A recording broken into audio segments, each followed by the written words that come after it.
early in the morning, they went to the table with the black robe, the black shield, and they pulled out the votes. Get your words straight, Jack. No, seriously, hot sauce. I've been eating a lot of hot sauce, a lot of raw peppers and hot sauce.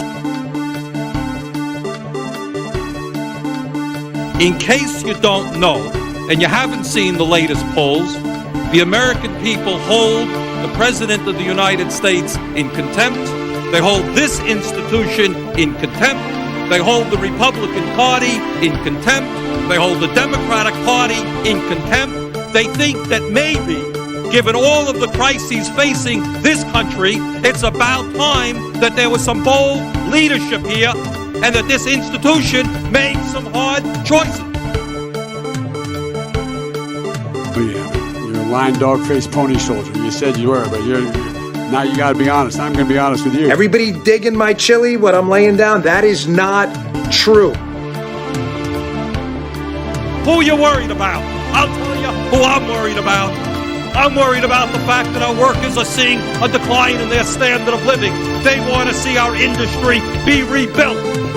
That's what they want to see. No more B-2 bombers, no more Star Wars. Let's make the quality products we need. Let's invest in American industry. No, I won't yield. Mr. Sam, if I could just get the sentence out.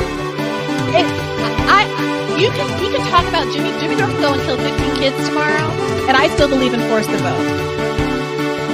No, seriously, hot sauce. I've been eating a lot of hot sauce, a lot of raw Look, peppers. to talk about education, I propose that what we take is those very poor schools, the Title I schools, triple the amount of money we spend for $15 to $45 billion a year. Give every single teacher a raise to the equal raise to getting out the $60,000. Number two, make sure that we bring in to help the students, the teachers deal with the problems that come from home. The problems that come from home. We have one school psychologist for 1,500 kids in America today. It's crazy. The teachers are retired. I'm married to a teacher. My deceased wife is a teacher. They have every problem coming to them. We have to make sure that every single child does in fact have 3, 4, and 5-year-olds go to school, not daycare, school. We bring social workers into homes with parents to help them deal with how to raise their children. It's not that they don't want to help, they don't know quite what to do. Play the radio, make sure the television, make sure you have the record player on at night, the phone, make sure the kids hear word. A kid coming from a very poor school, a very poor background, I've got to go. Let me respond. There's a lot to respond to here. Let's get something straight. You shouldn't be disappointed. What I've done so far is more than anybody else has done this far. Okay? Number one. Number two, I mean what I say when I say it. If you have a problem, I mean what I say when I say it. Trump, and you ain't black, and you ain't black, and you ain't black, and you ain't black, and you ain't black, and you ain't black, and you ain't black. But I tell you, if you have a problem figuring out what I say when I say it, Trump, too, and you ain't black. I mean what I say when I say it. And you ain't black, I mean what I say when I say it. And you ain't black. But I tell you, if you have a problem figuring out whether you're for me or Trump, but I was you ain't black. Could not possibly win the election. We hold these truths to be and I never ceased from it. All men One are created was on restoring the soul of this country because of what I saw happen in Charlottesville. That was it. No one else was talking about it. The words of presidents matter. Nobody else. Look, talk about education. I propose that what we take is those very poor schools. And where it should have stopped is at the deal standpoint, when they thought about it. Antifa exists. Antifa exists. The founder of the Proud Boys is a Fed. I don't think anybody was surprised by that at all. He looks like a narc. I mean, the Proud Boys I've been saying for a while, they're clearly the same thing as Antifa. Like, Antifa and Proud Boys just came up out of nowhere with Trump. And we're going to talk about that stuff on our Rockford Parade. I don't think anybody was surprised by that at all. He looks like a narc. I mean, the Proud Boys I've been saying for a while, they're clearly the same thing as Antifa. Like, Antifa and Proud Boys just came up out of nowhere with Trump. And we're going to talk about that stuff on our Rockford Parade. Very, very... the founder of the Proud Boys is a Fed. I don't think anybody was surprised by that at all. He looks like a narc. I mean, the Proud Boys I've been saying for a while, they're clearly the same niggas as Antifa. Like, Antifa and Proud Boys just came up out of nowhere with Trump, and we're gonna talk about that stuff. No, seriously, hot sauce. I've been eating a lot of hot sauce, a lot of raw peppers and hot sauce.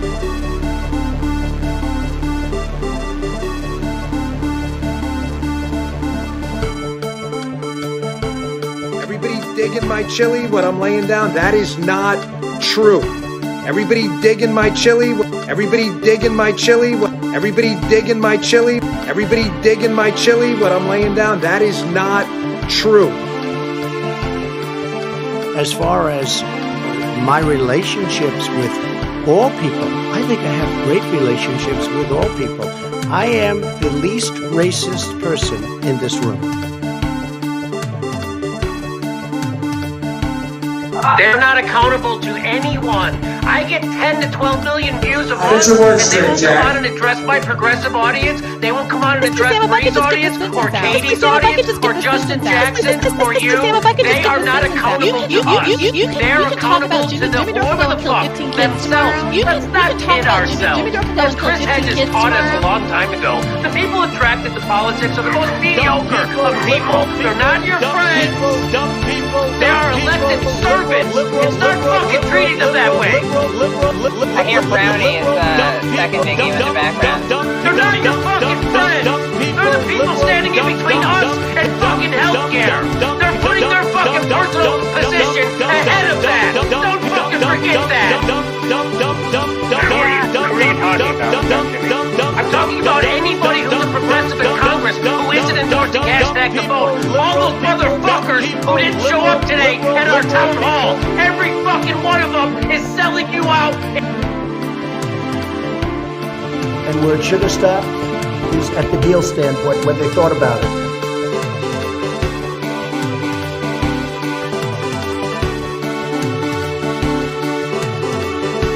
There's an old saying in Tennessee, I know it's in Texas, probably in Tennessee,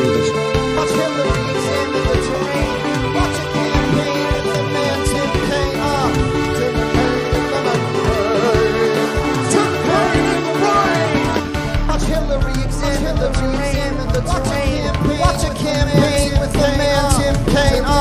Tim Kaine in the brain. no good. No good. Only the really, I hate to say this, but those with the lowest IQ. We hold these truths to be self-evident. All men and women created by you know the thing. I'm about to be 34 and I have no family. I'm about to be 34 and I have no family. I'm about to be 34 and I have no family. Because my dad had 2 kids by the time he was 27. Yeah. And I'm like, man. You know what the problem is though? It's definitely not me. I think it's everybody else. And then they have cans of soup. And when they get caught, they say, no, this is just soup for my family. My family. And then the media says, this is just soup. These people are very, very innocent. They're innocent. And he's like this. And we were, I need water. Help me. I need water. Help. And he's right. This is on live television.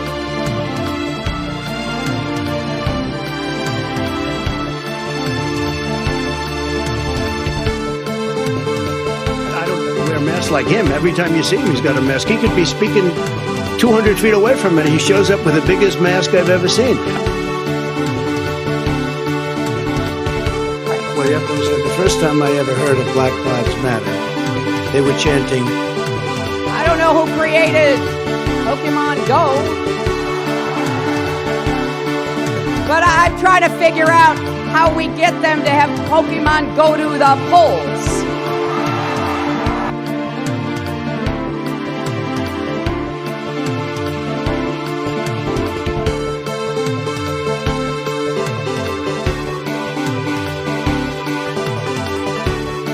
Was was an amazing phone call I made. 40 Wall Street actually was the second tallest building in downtown Manhattan, and it was actually before the World Trade Center was the tallest.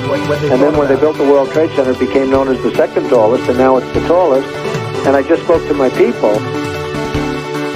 The reason the market is doing what it's doing is people are sitting at home getting the checks from the government, okay? And this fair share is a bullshit concept. It's just a way of attacking wealthy people. Dumb people, liberal people. Hello, users, and welcome to the motherfucking sideshow of a fucking stream that we've got here. Holy crap. So, how's everyone doing today? Let me get a vibe check in the chat room. Let me get a vibe check. Like I said yesterday in front of significantly less people, because no one watches my Sunday Runday streams because y'all are a bunch of uncultured motherfuckers. But like I said yesterday, one of the silver linings of our current world that we live in right now is that 9/11 jokes are a lot more feasible now. Like, now that we've had 500,000 Americans die and no one gives a shit, like, 3,000, I mean, that's a lot more. Like, there's a lot more material there that we can work with. So I'm just I'm just pointing that out there. Hey, not me, just that was a retweet. That was an opinion of somebody. Retweet. That was an opinion of somebody, and that was a retweet. I'll put it out there. People can decide for themselves. People can decide for themselves. Oh my god. But yeah, I hope everyone's having a good morning. I'm having a good morning. And there you go. All right.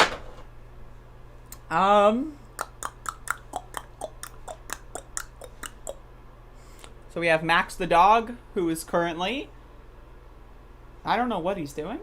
I think he's abusing a poor bear. That fucking dog. Anyway, so we've got a pretty jam-packed motherfucking show. So I'm going to, get into that very shortly. But before that, let's say hello to the chat room. Hello, Bob. Hello, R. Wrecker. Hello, Felix Cornelius. Hello, Billiard. Hello, Salvi Raised Dumbfuck. Hello, Vertigo. Hello, Carla. Hello, Other Bob. Hello, Quincy. Hello, Vergus. Hello, Joe Chen. Hello, Michael Sliver. Hello, Hook. Hello, All Garlic and Hot Sauce Diet. That's all me, buddy.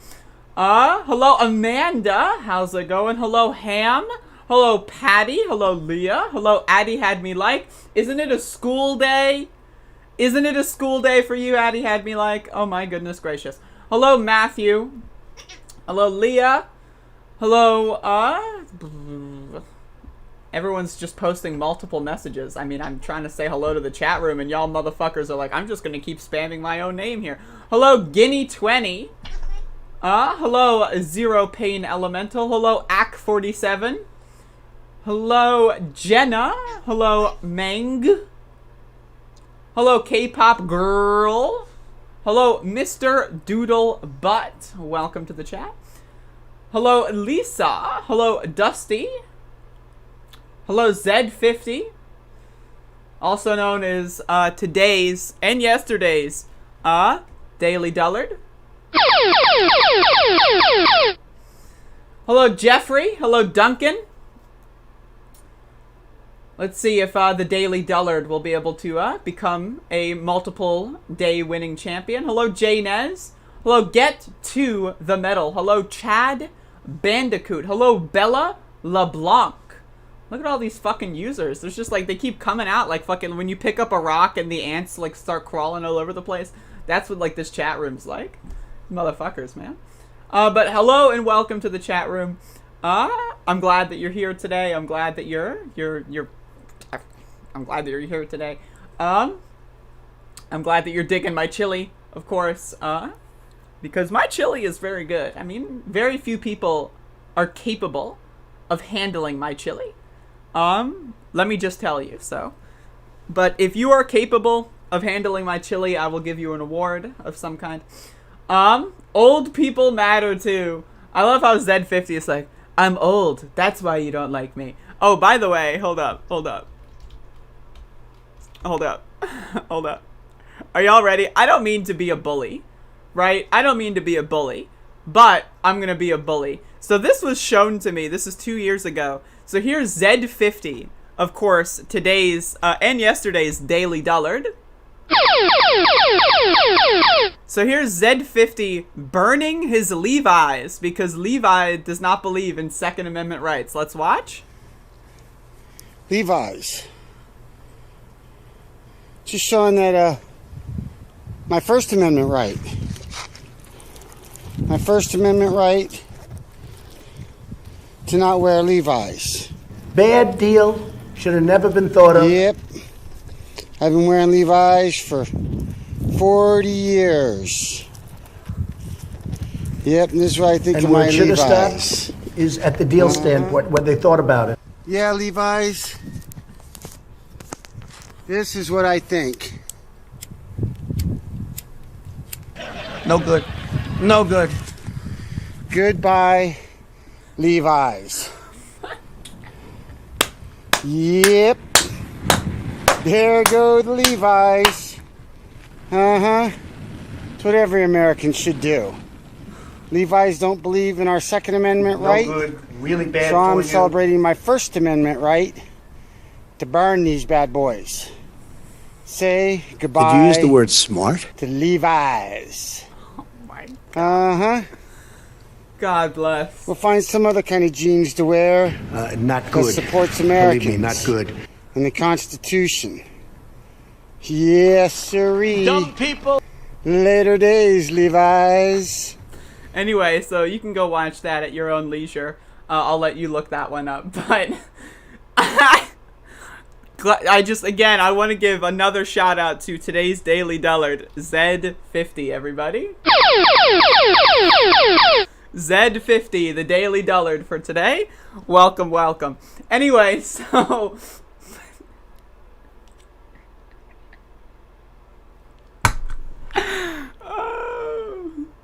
Motherfucker. Oh my God. I'm glad that like Zed was here for the beginning of the stream because that was way more fun at the start of the stream rather than like somewhere in the middle. But yeah, so hopefully you found a new brand of jeans to wear, Z50. I know it's been about 3 years since that video's been recorded. So hopefully you found a replacement and you know, I hope that you got a refund for those Levi's at some point. Oh God. Anyway, Jesus Christ. So what should I start with? Like there's so much shit to talk about today. There's so much fucking shit to talk about. It was me. It was me. I can't. I just bullied the fuck out of an old man. Like, wait, is this elder abuse? Did I just bully an old man? Like, did I just do that live on stream? Because of course I did. Of course I did.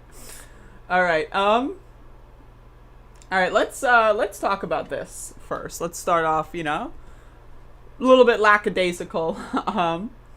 What's poppin', Doomerson? What's up? Alright.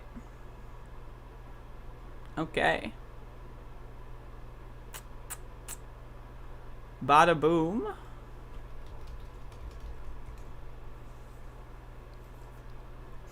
Bada and then also boom.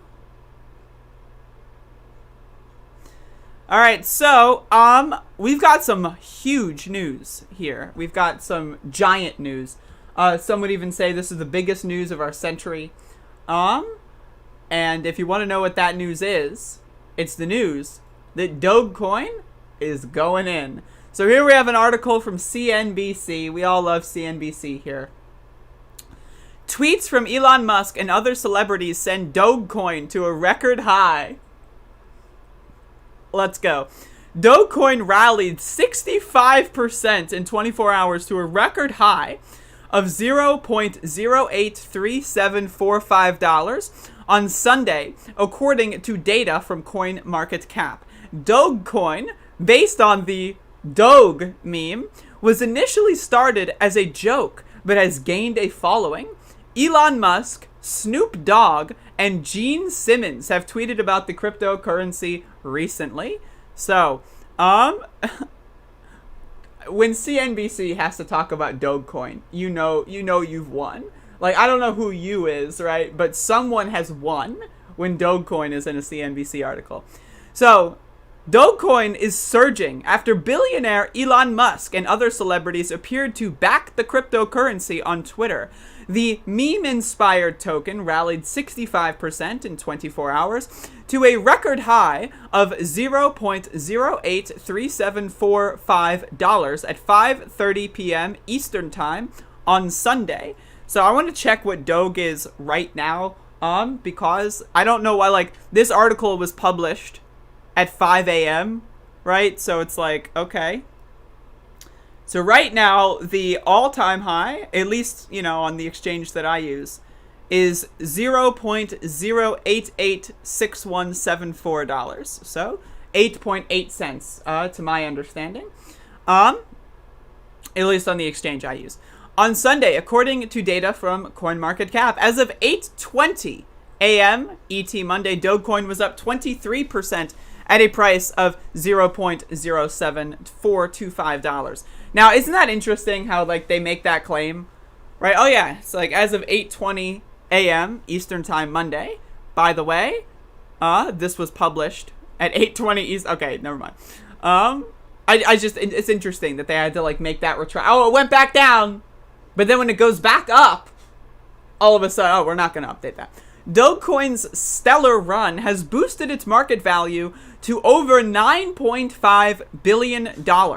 It briefly hit $10.7 billion Sunday, making it the number 10 digital coin on CoinMarketCap's ranking.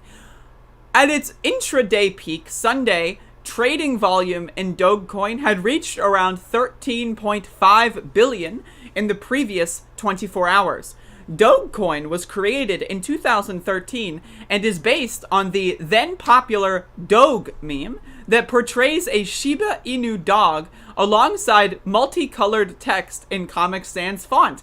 The cryptocurrency was initially started as a joke, but has gained a following.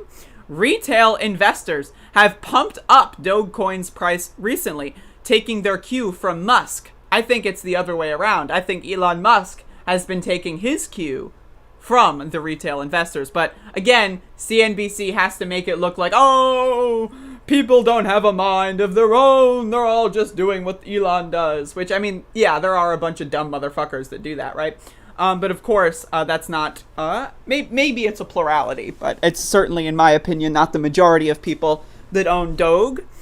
More recently, he posted a picture of a fictional Doge magazine, a play on the fashion title Vogue, leading to an 800% surge in Dogecoin's price. Musk subsequently threw his support behind Bitcoin, saying it is on the verge of getting broad acceptance in finance.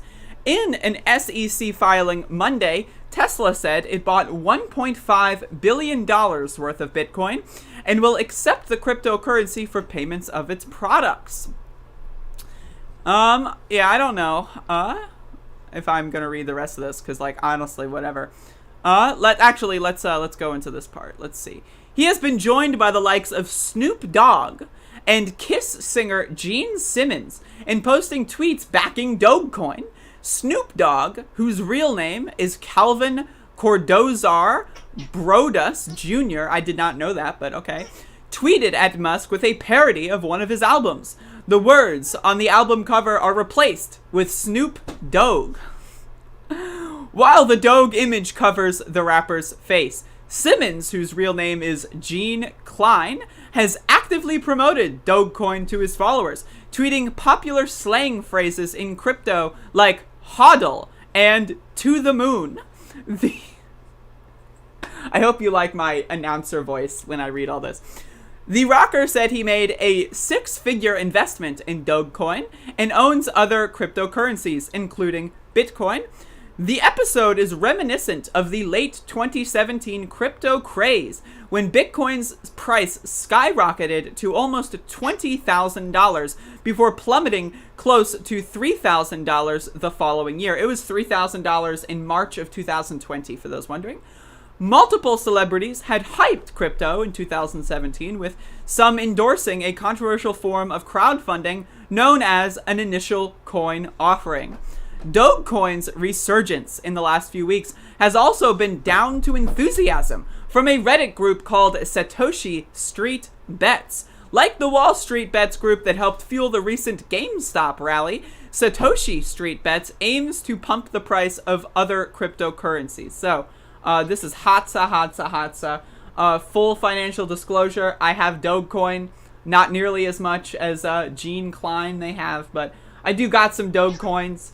And so again, this is not financial advice. I am but a lowly user. I am not a professional in any fashion. I'm just here reporting the news. But yeah, Doge. Let's see, will it get to 10 cents? A lot of people on Reddit and Twitter and so forth are trying to say that Dogecoin will get to $1. I am very skeptical of Dogecoin getting to $1. That would be fucking incredible. But again, we'll see. At this point, right? At this point, anything is possible, right? If you would have told me like 3 months ago, yeah, Dogecoin is going to go up like 1,000%, I'd be like, maybe. So, I mean, but anyway, anything is possible. And, yeah, so, Doge. Where is my Doge? My Doge is fucking woofing in the background. Max, you want to get on the bed, Max? Come on, Maxie, come on. Look at this dog. Look. Max, hello. Hello. Look at this dog. Hello. Oh. Can you hear his dog noises? Oh.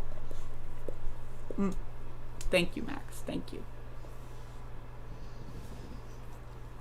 Oh. How old is Max? Max is about 6, we think. Max the doggy, Max the doggy. Don't sneeze on my face, please. Don't paw my fucking headset. Paws up, Max. Paws up. This fucking dog. I gotta get a wireless headset just so Max doesn't kill me. Max, you don't need to sniff my fucking Sunset Lake CBD. Come on, buddy. Nor do you have to lick the jar. I'm gonna have to clean that now. You're gross. You're gross. You're gross. You're a gross dog.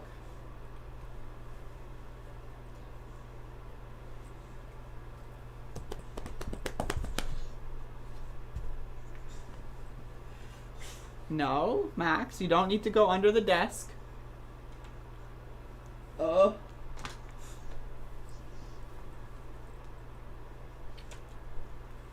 My God.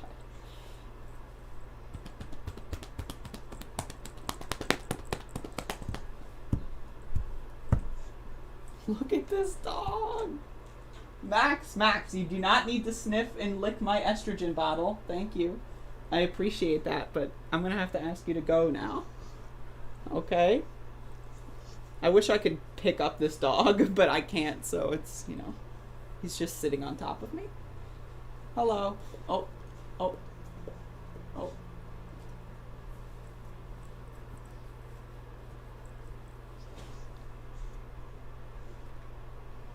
Are you done? Oh, he's not done. Oh. Oh my God.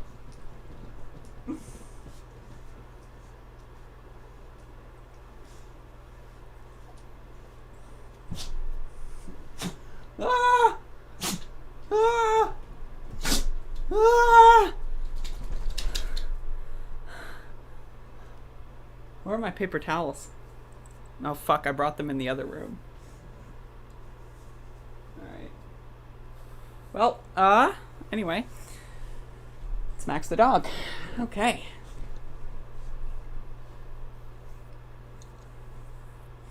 Sunset Lake CBD sent you a fucking hat? I wish they sent me a hat. What the fuck? All they sent was to me was like a handwritten letter that said, thank you for purchasing and I hope you have a good day. That's all they, and of course, you know, the product I purchased. But what the hell? Max wants, I have to like unironically like.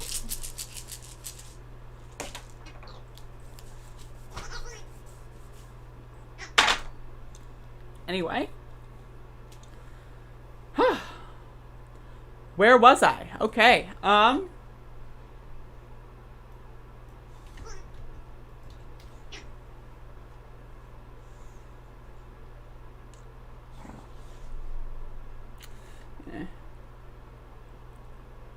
Okay, let's, now that we're on the subject of particular products that many of us may be users of, let's get into this.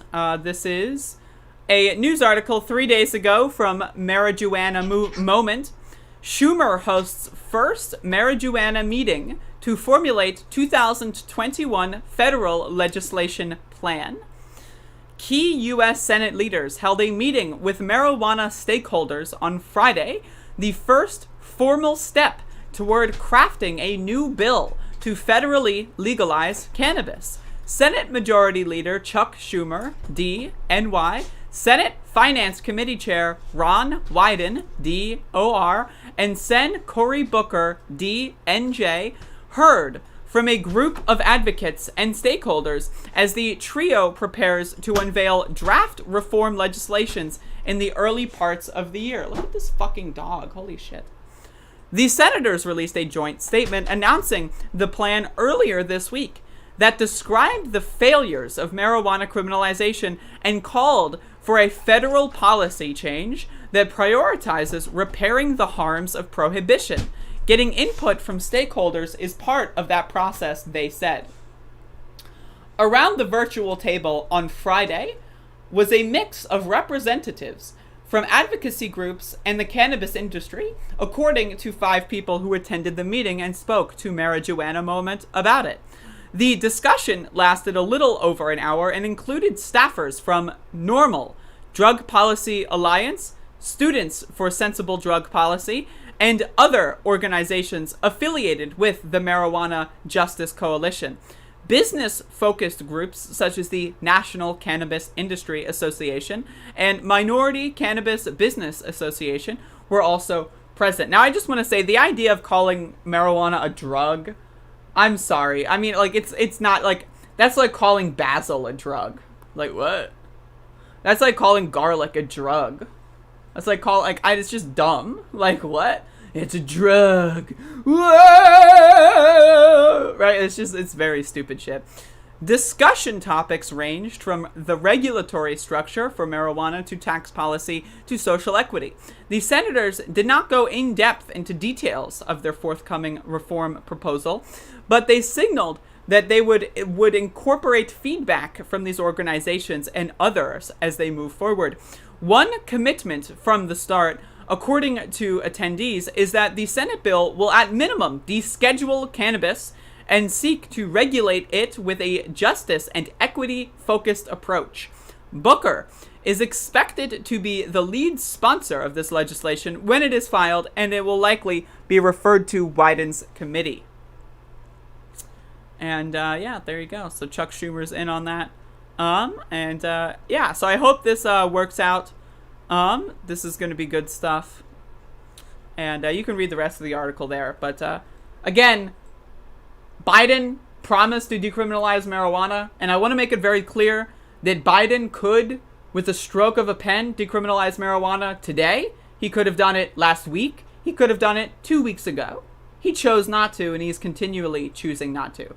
Now, it's possible he is choosing not to because he wants to make sure that it doesn't get challenged in the courts. It's possible, you know, that that's the case. I'm not sure. If that is the case, he should be public about that. But either way, this is a good step. I personally will predict that marijuana will be legalized or decriminalized by the end of this year. That's my prediction, and we'll see how that goes. But again, this is a good thing, and love to see it.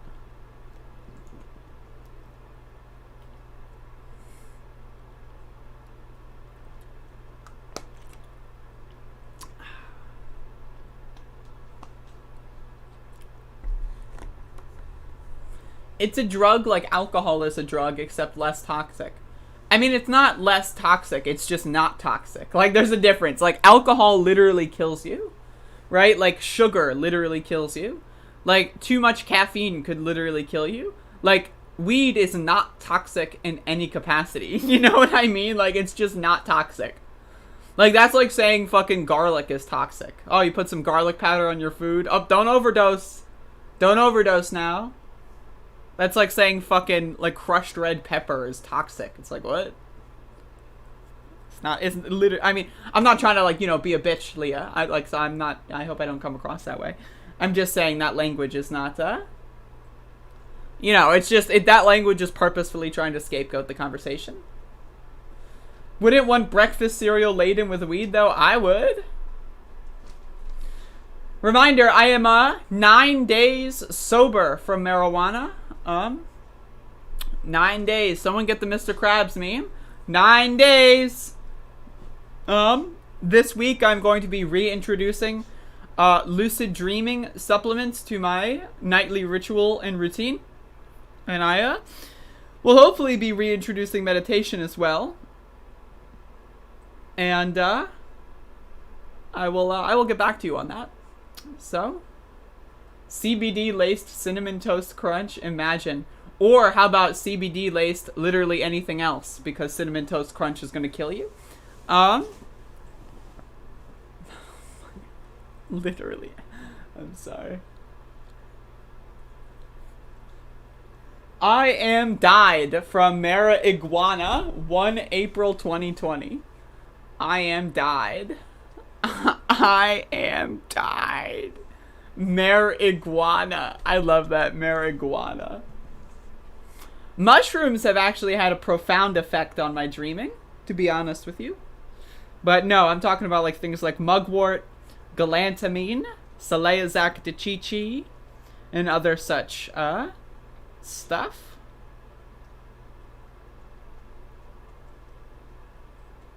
I got a smudge on my glasses, so I'm fixing that up.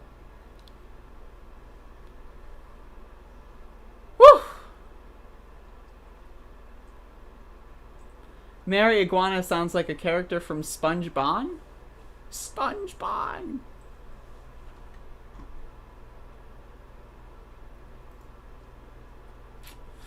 All right.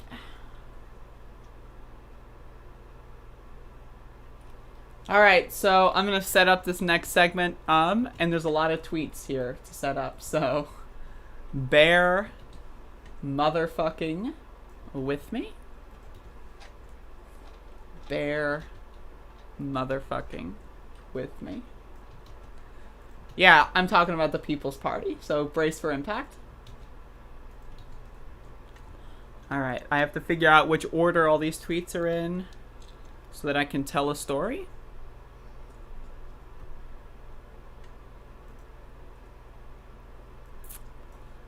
Okay. That is February 7th. All right.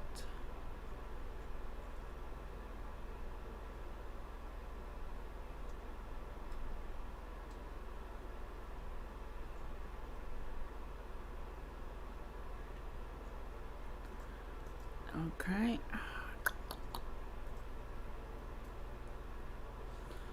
Bada boom. There's just this is so good.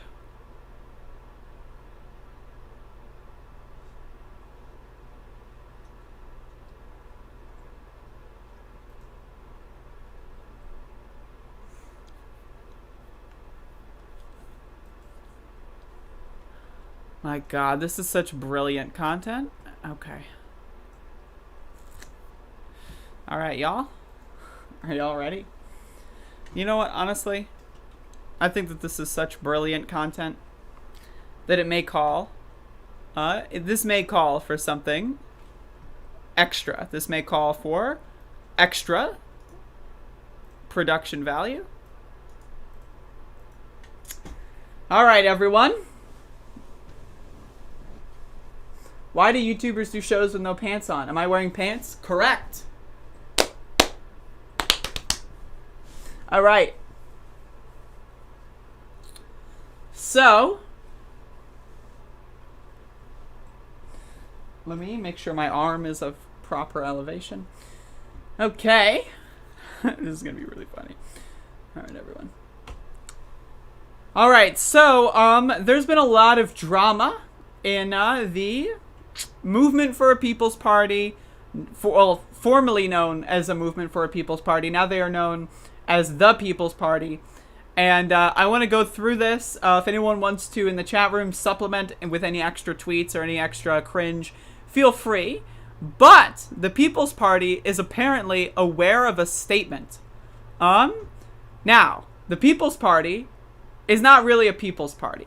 I've made a couple videos over the last couple days of, the People's Party saying that they're anti-socialist, that they would rather work with Republicans and conservatives than socialists. I've shown a lot of tweets about how Nick Brana, over the last couple of months, I have shown a lot of content about how Nick Brana has lied about his position in the Bernie campaign, similarly to how people like Nico House lie about his position in the Bernie campaign in 2016. Again, and at the same time, these people had 5 years to orchestrate something, and they're just now getting started. I'm sorry, but it's a little bizarre to me.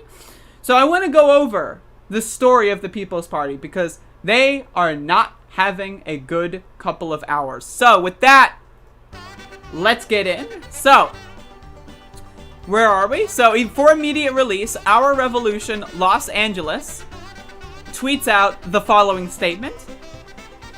In May 2020, Orla announced its decision to partner with a Movement for a People's Party in an effort to build a new political party that truly represents the interests of the poor and working people of America.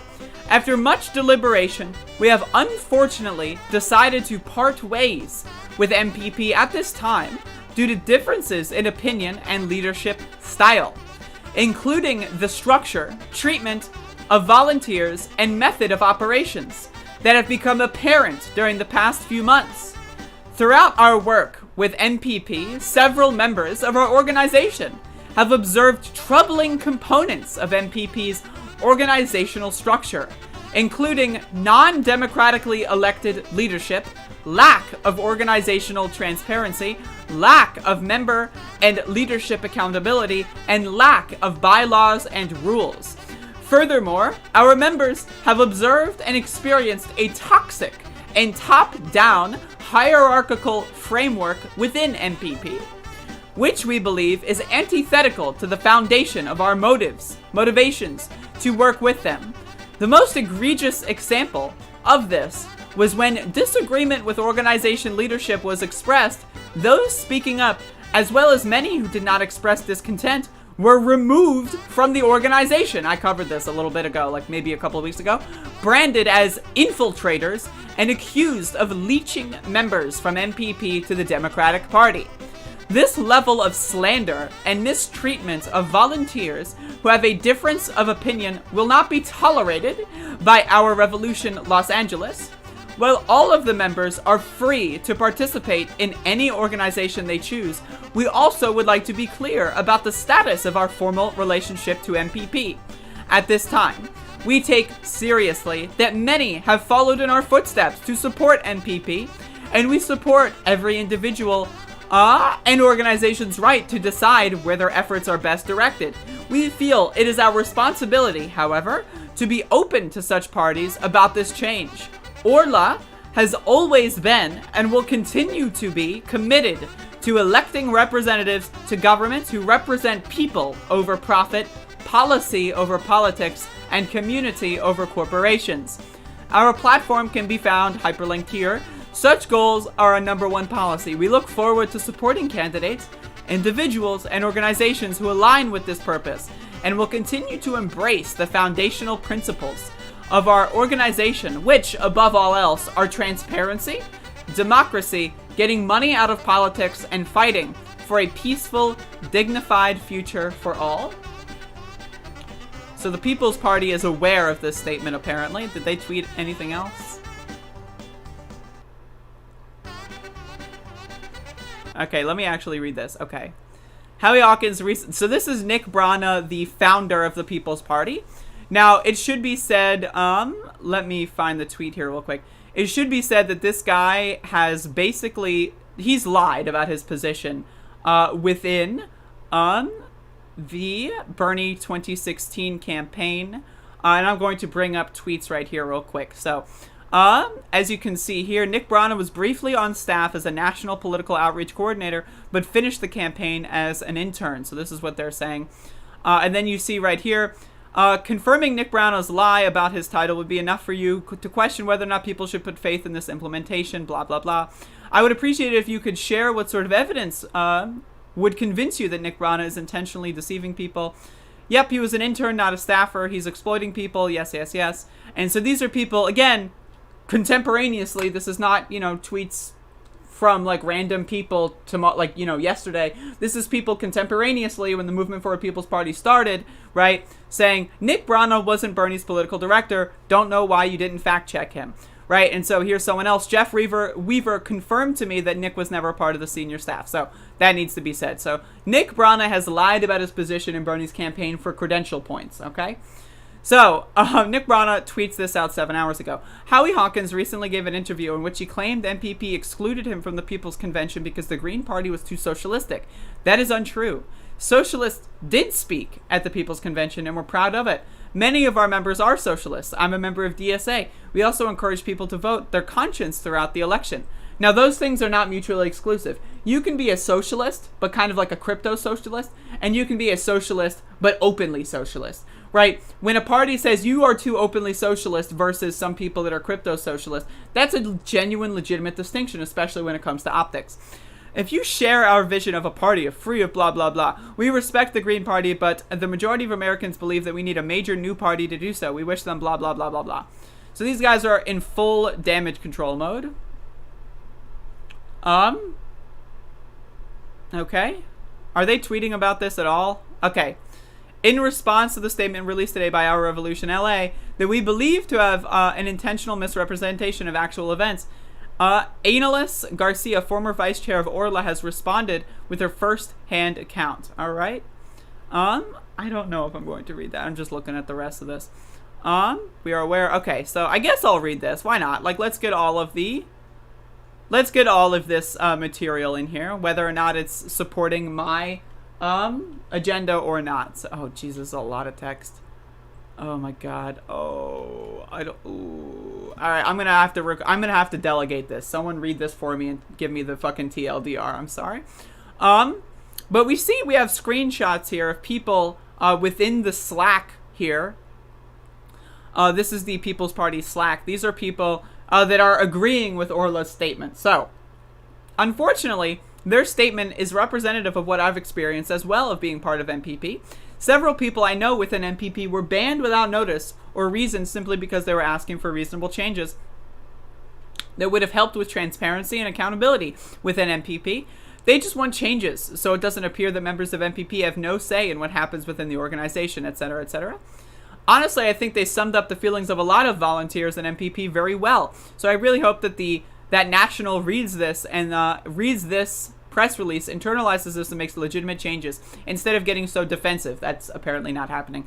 I have to admit, I was skeptical of many of the complaints I heard, but when I started volunteering, but I have heard the same thing from pretty much every group I have come into contact with in the course of my time here. I have also seen the signs in the media and the exodus of regional coordinators and other resignations. I'm so sorry. This is starting to look like a very serious systemic issue for me, and not at all a good time to tell people that they are just being self-aggrandizing or that they need to calm down. So again, even people in the Movement for a People's Party Slack, they're not happy with this. They're really just not happy about that. And like, this is just an extremely hilarious, series of events. So in the field guide, for the Movement for a People's Party, this is another thing that's very interesting. Unions are increasingly fed up with the leaders' cozy relationship with Democrats, as well as corruption, stealing from the coffers. As in the UAW, the Democratic Party consistently supports labor management, not the workers.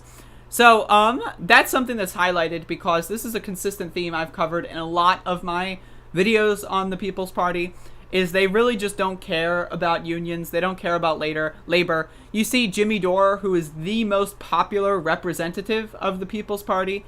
He is directly affiliated with them. He directly linked Force the Vote to the People's Party. Nick Brana's only reason for accepting Jimmy Dore in that style is because he could leech off of Jimmy Dore's fan base. So Jimmy Dore goes on his shit all the time, shit talks about unions, shit talks about, labor organizing, says that organizing is for nerds and all that kind of shit. And it's bizarre that these talking points here are in such a, the Democratic Party has a long history of co-opting movements. Sure, but there's no specificity there. Tens of millions have left the two establishment parties in the past 15 years. 1/3 of all Maine voters are unenrolled. Yeah, but there was a Green Party candidate in Maine. Maine had ranked choice voting, and the Green Party still only got 3%, right? This isn't about right versus left. It's about Wall Street versus Main Street. Two corporate-funded parties versus a people power. And that's another thing. Is, again, it's something very interesting to note that people's parties in Canada, in Europe, they're all fascist parties. They're parties of literal Nazis. They just want to say, oh yeah, we hate the liberal elites. In this case, it's we hate the liberal coastal elites in the United States, right? Again, if you want to unify with Nazis or right-wingers or conservatives, feel free to do so if you do so correctly, right? If you want to say, I want to reach out to people that are conservative, I want to reach out to people that are evangelicals, and I want to try to change their mind, and so that we can work together against the top 1%. Right? That's great. I think we should do that. But there are ways of doing that that compromise your values, and there are ways of doing that that do not compromise your values. If you want to go out there and interview conservatives in red states or whatever, and try to get them on board and have down-to-earth conversations with them to de-radicalize them, great. Perfect. Amazing. But in every single instance I have seen over the last couple of months, I have seen these people just not trying to de-radicalize right-wingers, but just elevate them to equal status as left-wingers, or especially people in minority groups. For example, I am trans. I don't want to be around people that hate transgender people. Now, if you want to de-radicalize someone from hating transgender people into loving transgender people, that's great. And I'll work with them at that point, right? But the People's Party, right, just is not really aware of that kind of dynamic. They just don't understand that, in order to create working class unity, you do need to de-radicalize people of their radical beliefs. Now, does that mean you have to agree politically or brainwash these people into believing everything you believe? No. But if someone is racist, you need to unlearn that behavior from them. You need to teach them ways to not be racist. If someone is homophobic, you need to tell them things and to explain to them in a calm and reasonable manner so that they will understand why being homophobic is wrong. And the same thing with all the other sorts of bigotry.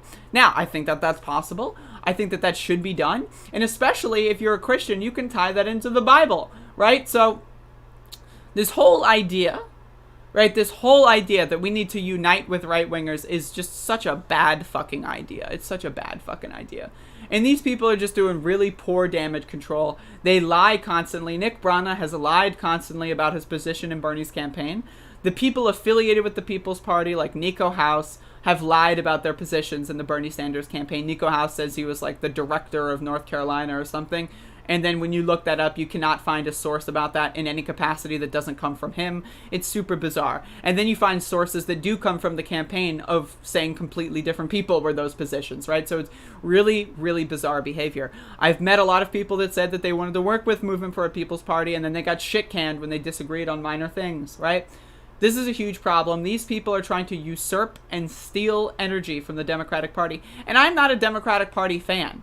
Right? If the Green Party, if the People's Party, if the fucking, Socialist Party, if the Communist Party, if the Libertarian Party, right, were to actually build a mass movement that could take on power, and I would think, at that moment, if I were to cast a vote, if I would assume that maybe they would be able to take that power and they would be able to do things that I agree with that would be a net positive, I would support them, right? But again, the Democratic Party, right now, as far as party politics is concerned, is the best apparatus we have, right? Now, if you want to say, all right, fuck the Democrats, I agree.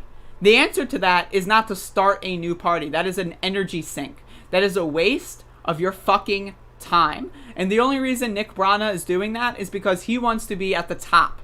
He doesn't want Howie Hawkins to be at the top of his party. He wants himself to be at the top of his party.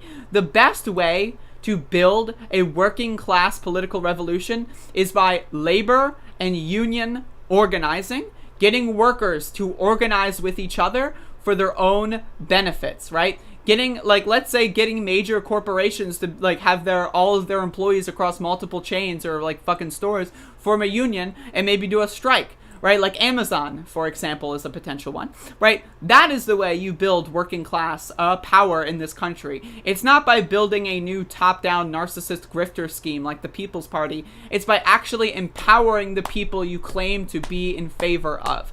And the problem with the People's Party is, again, look at their convention, right? I like to call it a podcast. It's not a convention. It's a convention. It's a convention, right? It's just a podcast, right? Did they bring on labor leaders and all that? Maybe, like, they brought on a couple, but most of them were just podcasters. And most of them were just there to build their brand. Like, Ryan Knight was just there to double dip in his brand shift from liberal to socialist. And I have no problem if he wants to go from an Elizabeth Warren voter to a Bernie voter to a communist or whatever. That's great, right? But Ryan Knight has this idea that he's somehow the leader of some, like, big movement or something when he doesn't even know what the fuck he's talking about.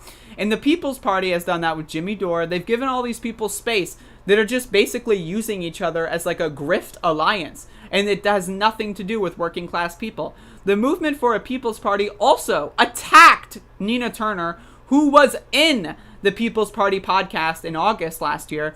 Like, she was a main selling point of that podcast, right? They've been attacking her candidacy because she's running as a Democrat and not as a People's Party candidate for a party that doesn't even exist yet in a special election, right? They're that fucking delusional. So these people, again, I just wanted to say, they're not having a good week. They're not having a good last couple hours, right? And again, the People's Party, let's be honest with this. The People's Party, they had a very bad original concept. It was carried out poorly, and the cover-up was one of the worst in the history of cover-ups. It's very simple. Bad deal, should have never been thought of. Somebody really messed up, and they had the worst cover-up ever. And where it should have stopped is at the deal standpoint, when they thought about it, because whoever thought of that idea, I think, is in big trouble. Thank you. Thank you.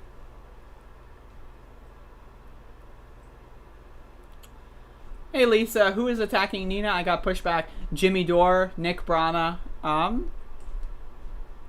know Brianna Joy Gray was in on that a little bit, but she kind of plays that centrist line, where she's like, I claim to be a radical, so when I talk to someone who I perceive as to my right, I'll claim to be a super left commie. But when I talk to someone who's to my left, I'll claim to be a super radical, centrist, pragmatic person or whatever.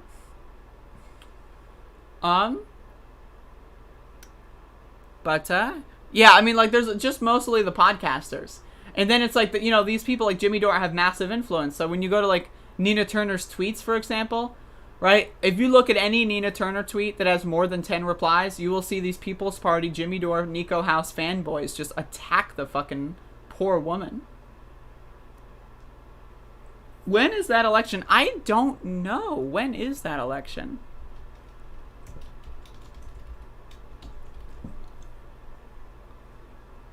When is that?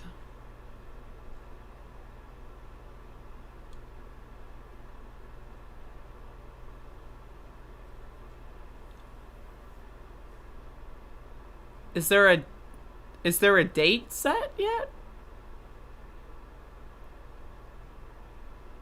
Oh wait, I think they're waiting for the cabinet confirmation first, and then that's when they set the date. At least to my understanding. Okay. August 3rd or November 2nd. Okay. Cool, cool.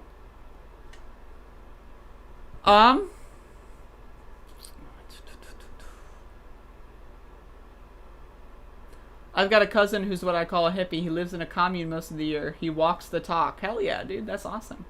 You have no idea. Read about Ken Kesey and the Mary Pransters. You have no idea what a real hippie is. Who are you talking to?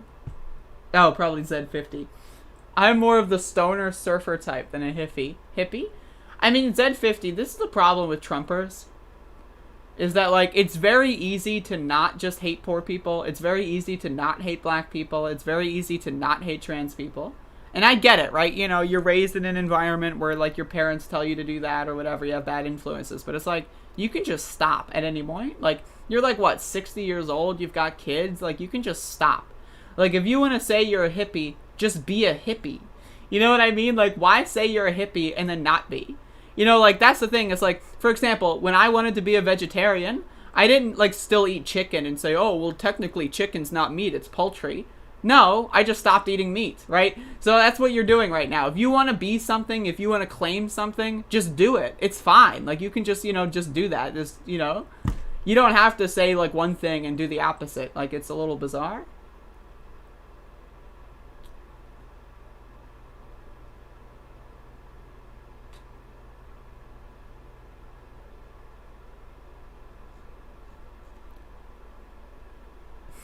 Tim Pool style, you say? I'm about to be 34 and I have no family. Because my dad had 2 kids by the time he was 27. Yeah. And I'm like, man, you know what the problem is, though? It's definitely not me. Mm-hmm. I think it's everybody else. That's Z50? Except he's about to be 64 and his kids hate him. Very similar, but not exactly the same. Stop dunking on Z50 enough. I'm sorry, but again, Z50 is today's episodic installation of...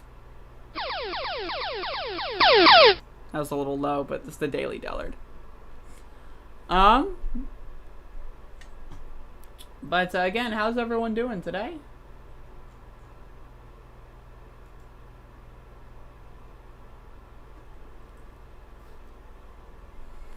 Hopefully everyone's having a good time.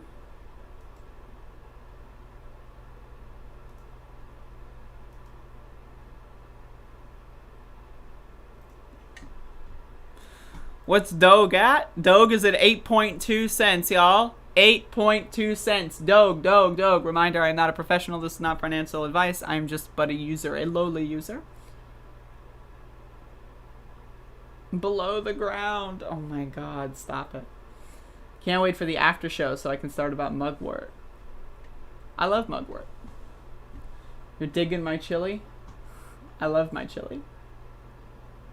Everybody digging my chili, what I'm laying down? That is not true. I'm happy you exist. Thank you, Jalal. I appreciate that. Alright, I want to get into Joe Biden. So there's a lot of people right now that may be watching my stream and talking about it in their bizarre fucking like, you know, like in their Discord servers and their Slack channels, talking about how I'm a neoliberal corporate sellout, how I'm a Democrat Party plant, and all that kind of shit. That's what people say about me. Can we talk, like, before I get into this clip, right? I want to talk, like, there are, like, legitimately, like, hundreds of people out there, and this is maybe, like, the sign of success thing, like, when I've got haters or something, right? But, like, there are legitimately hundreds of people out there that do podcasts calling me, like, a Democratic Party operative. And, like, I'm some rich CIA, like, boutique left, whatever the fuck that means, right? So I just think that's really funny. But I want to talk about Joe Biden's $15 minimum wage waffling. This clip here is very bad, actually. It's not good at all. So let's watch. To the first part of our exclusive interview with President Biden. In the wide-ranging conversation, we asked about where he's willing to negotiate in his stimulus plan. You've said you're not compromising on the $1,400 checks. You made that promise. You're sticking to it. So the big question is who gets the check? Exactly right. Is it someone who makes up to $50,000 or is it someone who makes up to $75,000? I'm prepared to negotiate that, but here's the deal. Middle-class folks need help.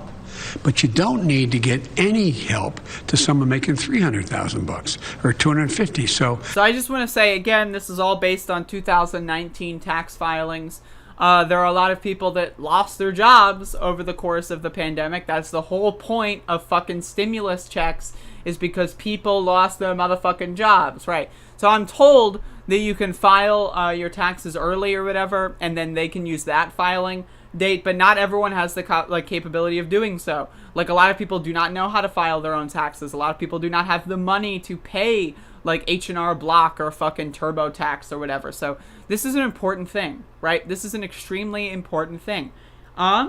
The superior way to give relief to people would be to give every single person in this country $2,000 a month retroactive to March.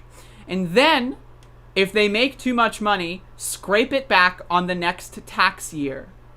That's the way you get the shit out the door super fast. You don't have to do 3 weeks of, are they getting this money? Oh, blah, blah, blah. You give more people the money, you get it to them faster, and then you scrape more back later more effectively, and you waste less tax dollars with means testing. So I just want to be honest here.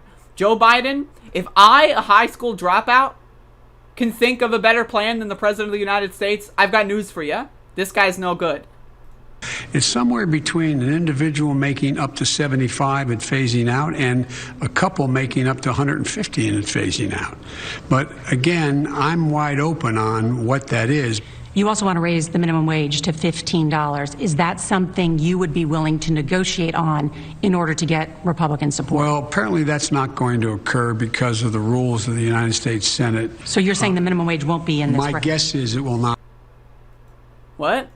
Apparently that's not going to occur? What? In order to get Republican support. Well, apparently that's not going to occur because of the rules of the United States Senate. I'd like to remind Joe Biden that he is the President of the United States.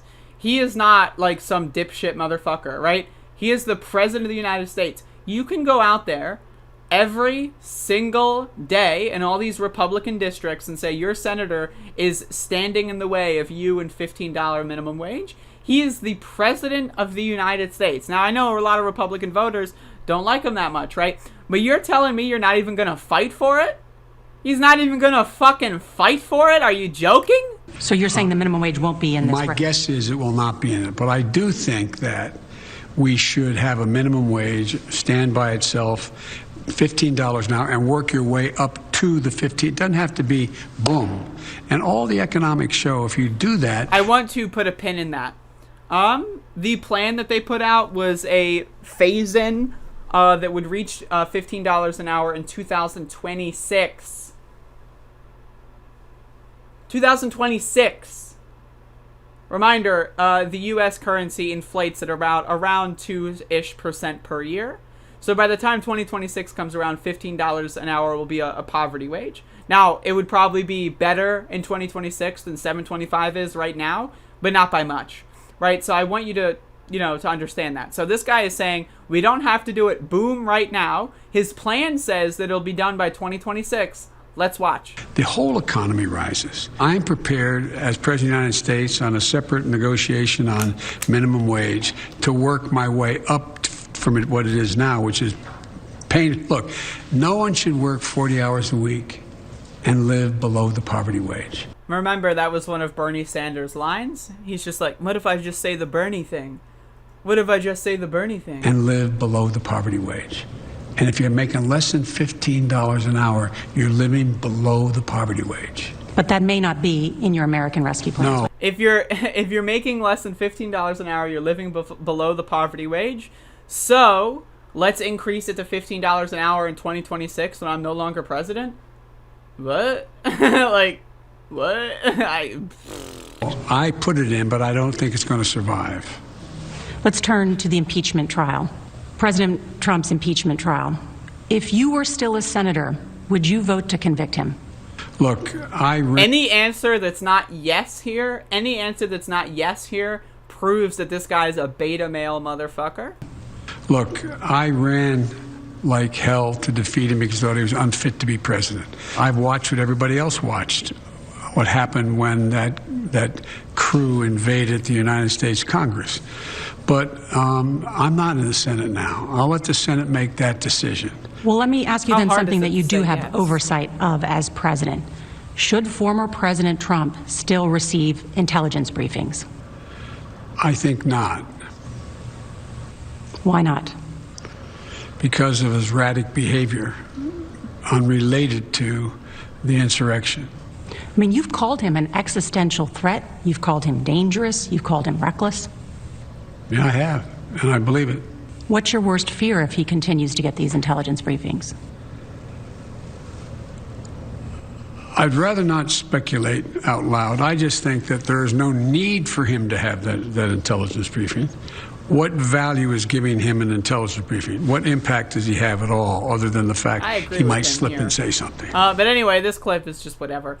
Joe Biden's not good. Did you use the word smart? So you said you went to Delaware State, but you forgot the name of your college.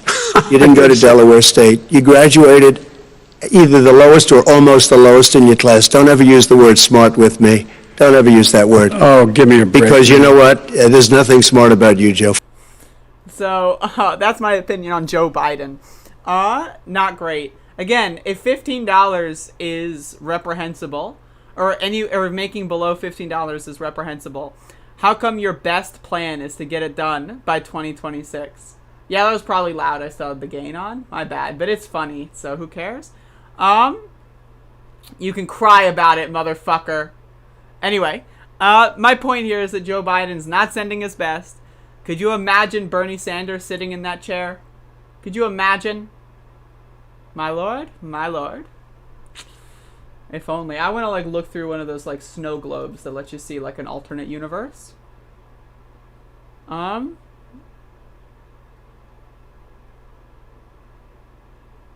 ears are crying now. I made a mistake, so it was 10% louder than usual. It happens. I'm not perfect. What do you think I am? Like, this is a one-person show. What do you think, I have producers? What do you think, I have like a whole production studio? You think I've got like 13 people with switchboards making sure all the audio's good? Come on, come on. Get your words straight, Jack. Come on, come on. Oh my god. All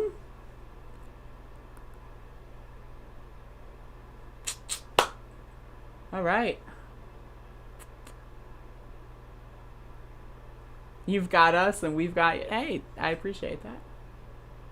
HR at Above It All will hear about this, exactly.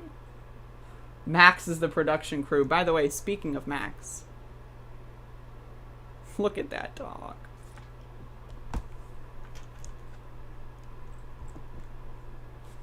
Hello, Nigel. What is Papa Loppin'? Alright, this next story I'm going to cover, by the way, Mr. Cool Ice, I just want to respond to you in voice. Tesla buying $1.5 billion of Bitcoin made me a lot of money, so I'm okay with it. Anything that accelerates cryptocurrency adoption, I'm okay with. Obviously, I don't like Elon Musk. But I do think the acceleration of mass adoption of crypto is a good thing. So that's my opinion on that subject. I just don't care enough. Like, it's just a waste of my time to read an article and, for something I can get out in like 45 seconds. All right, so this next story I'm going to do is very shocking. Police brutality related. So if that's not something that you want to watch, feel free to come back in like 10 to 15 minutes. Yeah, so this is something that I found, and it's just, it's unbelievable. How much money have I made off of crypto? Maybe a couple thousand. There are a few things more frustrating to me than the fanboy stan culture around the... Yeah, Elon Musk is horrible. Like, those dumb, like, Redditors that were like, I hate Wall Street. Go, Elon! It's like, what? What? You know what I mean? It's like, what? Like, are you dumb? Do you have a disease? Like, are you okay? Like, what the fuck? Anyway, let me drink some water. Dogecoin 8.3. Can we get some FOMO up in here? Howie Klein reports first sitting member of Congress dies of COVID-19. Ron White, Texas 6. has been R plus 9 PVI, but could be competitive. Wright was reelected with 52.8% in November. Really? This just happened? Like, what the fuck? Holy shit. How old was he?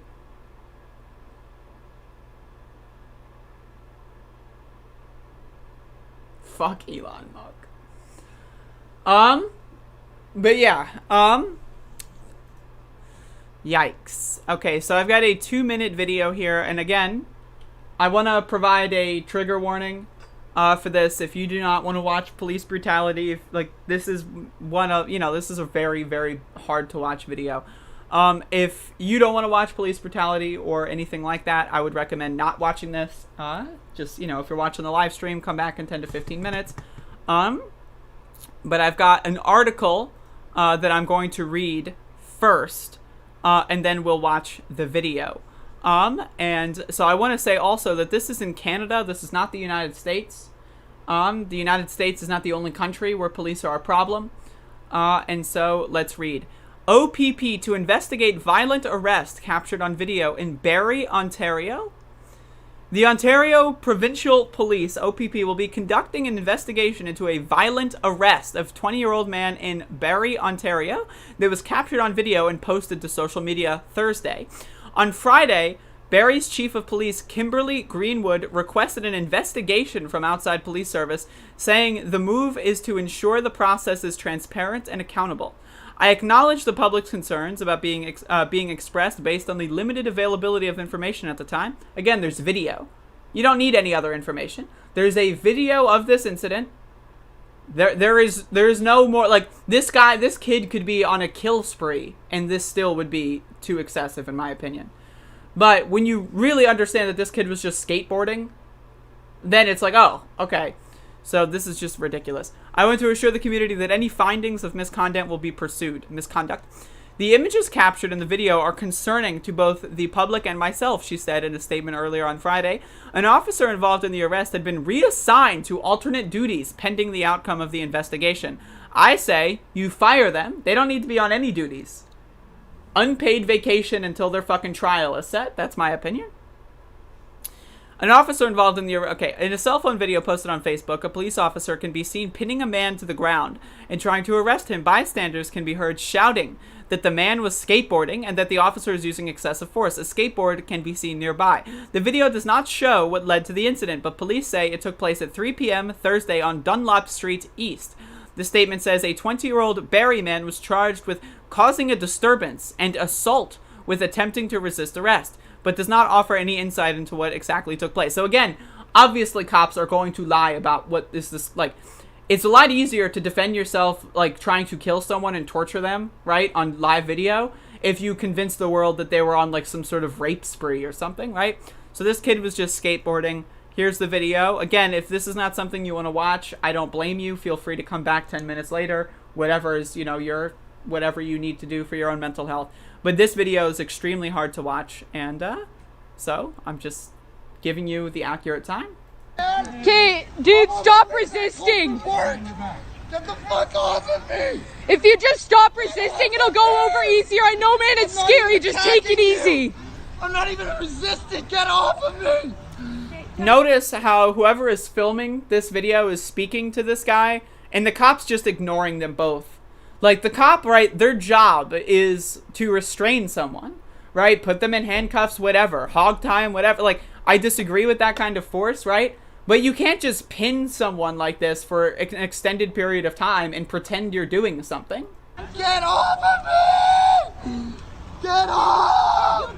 It's okay, man. I'm right here, dude. Just take it easy. Get off of me! Get off! Get off of me, please! Please! Okay. Give me help!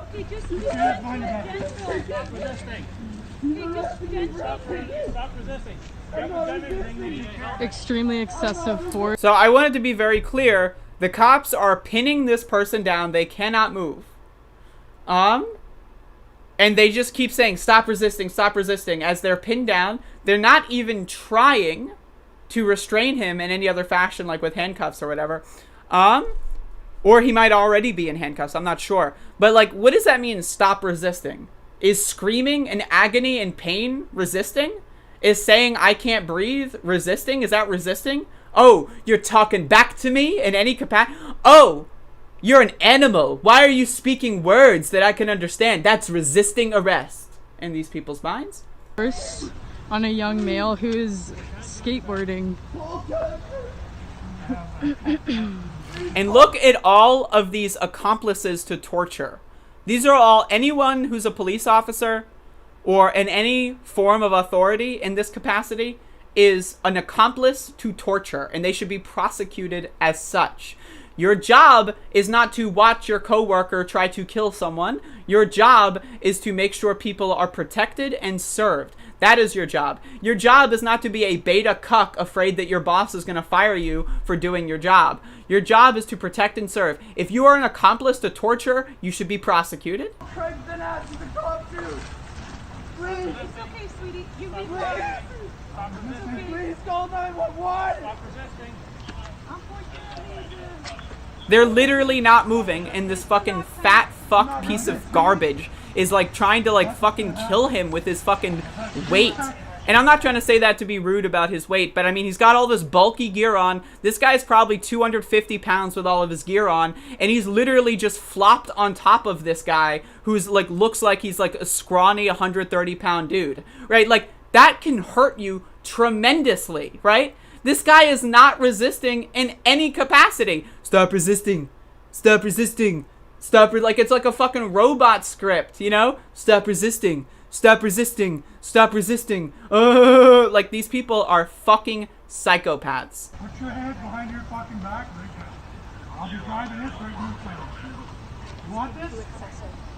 No, sir, let him go. So this guy pulls out a gun and smacks him in the face with a gun while he is motionless on the ground.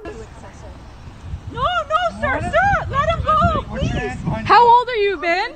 Yo, how old are you? Put your hands behind How old are you? 20. You're 20? Put your hands behind right now, or I'm lighting you up. Just do what he says, man. As he says right here, put your hands behind your head right now or I light you up. By the way, he can't move his fucking arms because his arms are stuck underneath this guy's fucking geared out, decked out body. Seriously, dude. This is in Canada. This is not the United States. Cops are a problem everywhere. Lighten you up. Just do what he says, man. You can't put your hand behind your head? My hand's behind my back, man. Roll on your stomach. Roll on your stomach. What are you doing, man? And look at this dumb fuckface pig motherfucker cop. Like, try to pistol whip this kid, and then he just flops the gun off. Like, he can't even hold the gun properly. Like, what? What? This person should be in jail for the rest of their lives? This person deserves to watch their kids graduate high school from behind a jail cell. This person deserves to see their grandchildren born from behind a jail cell. This person deserves to die in their sleep in a fucking cold, rotting, wet cell. That's what this person deserves, as well as all the other cops standing around watching it happen. They're accomplices to attempted murder, torture, and of just crimes against humanity of all types. Roll on your stomach. Roll on your stomach. What are you doing, man? What So ridiculous. Don't hurt him. As you can see, this guy's elbow is on his neck. Again, this cop is at least 250 pounds with all of his excess body fat and stupid fucking gear that he's got on. And he is crushing this guy's neck with his fucking elbow as he smacks the fucking guy's head with a gun. Dude, he's using excessive force. And then this cop, right, is like, all right, maybe I could stop my partner from trying to kill this innocent kid. Nope, I'm just going to double team him. I got it all. Look at that. Why? I got it all. Just please don't touch me. It's okay, I know. So they shove his fucking face into gravel, dude.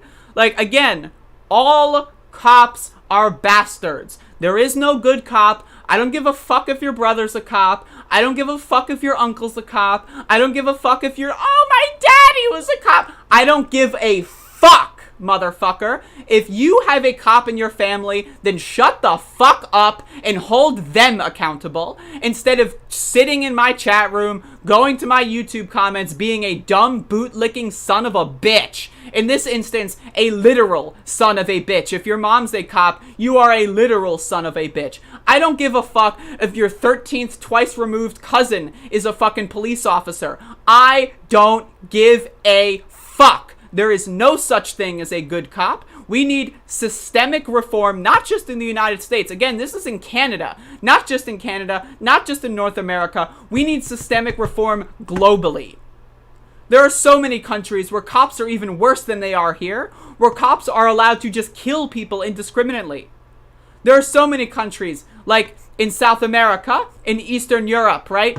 Look at Hong Kong, where cops just go through and kill people for protesting. Kill people, just straight up.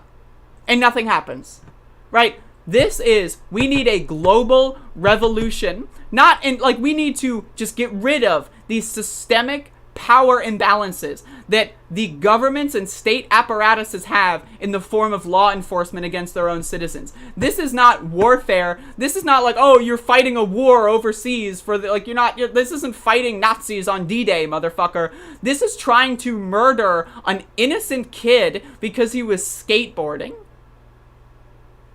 It's unfucking believable. All of these cops deserve to be in prison for the rest of their lives. Anything less is a crime against humanity.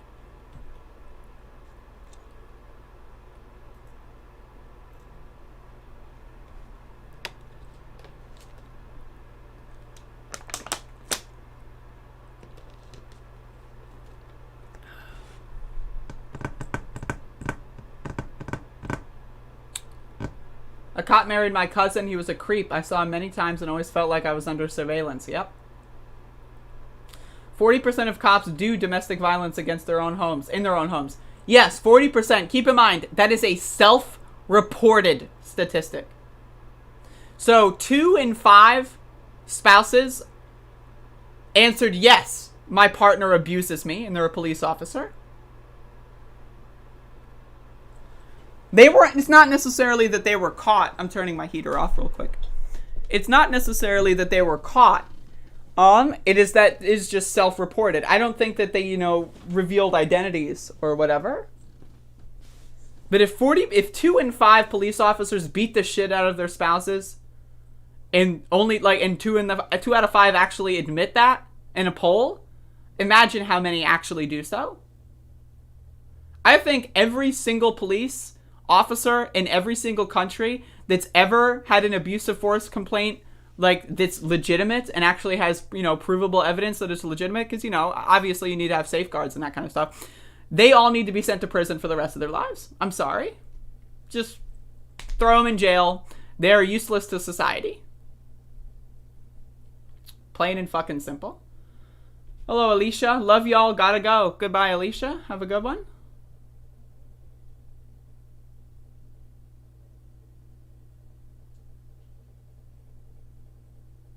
Imagine, let's just talk about Z50.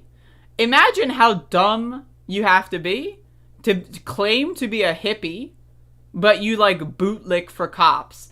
Imagine how dumb you have to be. Oh, yeah, I'm a hippie, bro. That's why I get on my knees and suck all the cops' dicks every single time they come to my house. I call 911 just to give cops a blowjob because I love them so much. By the way, I'm a hippie. What? The guy that grabbed the guy's legs was an unpaid volunteer? Jesus Christ.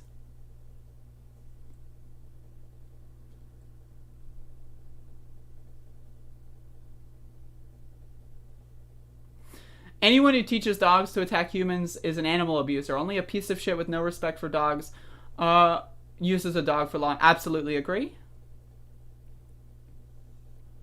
I actually had an interaction with police the other day. There were 4 cop cars outside of my house, and they arrested someone on my street.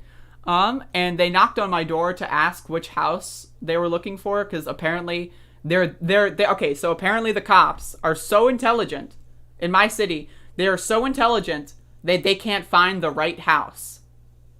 Somehow, right? These cops are so beautifully and righteously intelligent that they have to go knocking on random people's doors. Hey, do you know what house this address is? What? 4 cop cars. When I answered the door, right, like, Max almost bit the cop. Like, Max was really pissed off, right? Because, you know, there's 4 cop cars in front of my house. It's a little traumatic, right? So, like, Max could sense that I was nervous. So I had to, like, stop Max from biting this cop. You know, so that was, like, almost a disaster. But yeah, fuck cops. Straight to hell.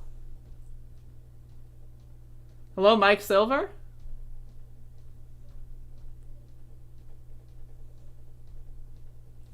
Good boy, Max. Max is Antifa. Hell yes.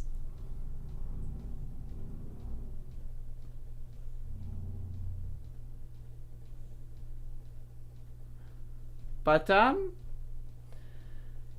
yeah, fuck cops. Like, fuck them. It's all good, Mike Silver. It's all good.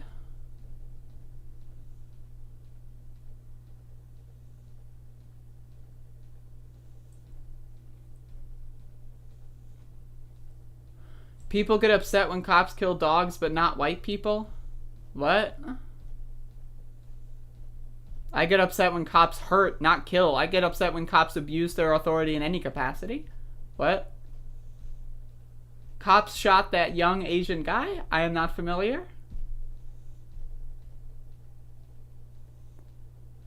But yeah, that's all I have for the show today. So we can sit back and chill for like another 10 to 20 minutes or so. How's everyone doing? Let me get a vibe check. I mean, I'll take your word for it, 0PE. I don't necessarily want to watch more cop stuff right now.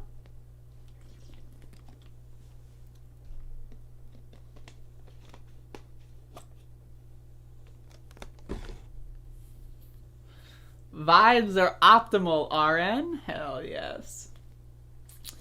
Ooh. Pennsylvania's COVID positivity rate is down to 8.6%. That's good.